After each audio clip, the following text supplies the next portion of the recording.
সকাল সকাল স্নান করে আমি রেডি হয়ে গেছি। এটা শ্রাবণ মাসের প্রথম সোমবার। আমি ফার্স্ট টাইম শ্রাবণ মাসের প্রথম সোমবার ভেবেছি বাবার মাথায় জল ঢালবো। আর ট্রেন্ডিংয়ে চলছে, তো আমিও করে নিয়েছি।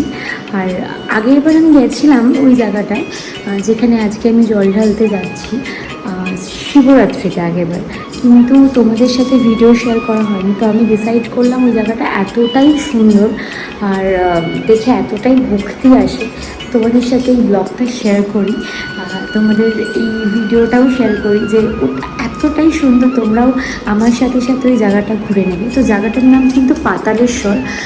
আর জায়গাটা কেমন আমি তোমাদের সাথে নিশ্চয়ই শেয়ার করি।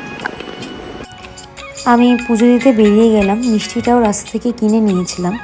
আর কোথাও ডাব পাওয়া যাচ্ছিল না, সে কারণে ওই সাইডে গিয়ে আমি ডাবটা কিনে নিলাম।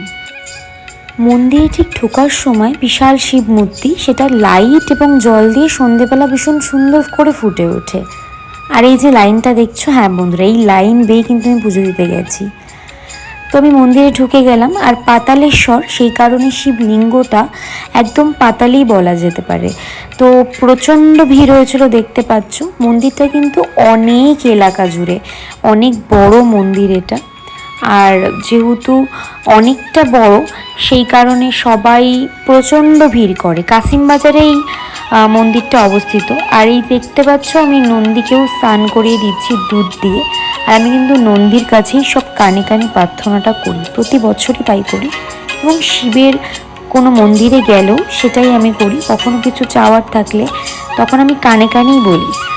আর এই মন্দিরটা কাশিমবাজার স্টেশন থেকে খুবই কাছে, অনেক বড় এলাকা জুড়ে। আমি তিলক কেটে নিলাম। এই তিলকটা কিন্তু ভূতনাথে দেওয়া হয় আমাদের কলকাতায়। তবে বাড়ির পথে রওনা দিয়ে ফেললাম।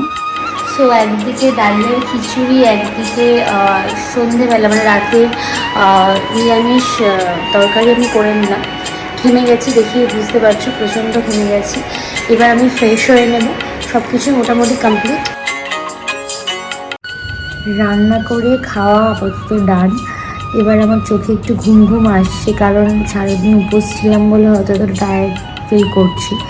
তো বিকেলে যদি সেরকম কিছু আমি করি তো অবশ্যই তোমাদের সাথে শেয়ার করব। আর চেষ্টা করছি একটু একটু করে আমি ডেইলি তোমাদেরকে নতুনত্ব, মানে আমার লাইফে কি হচ্ছে না হচ্ছে সব কিছু বলার।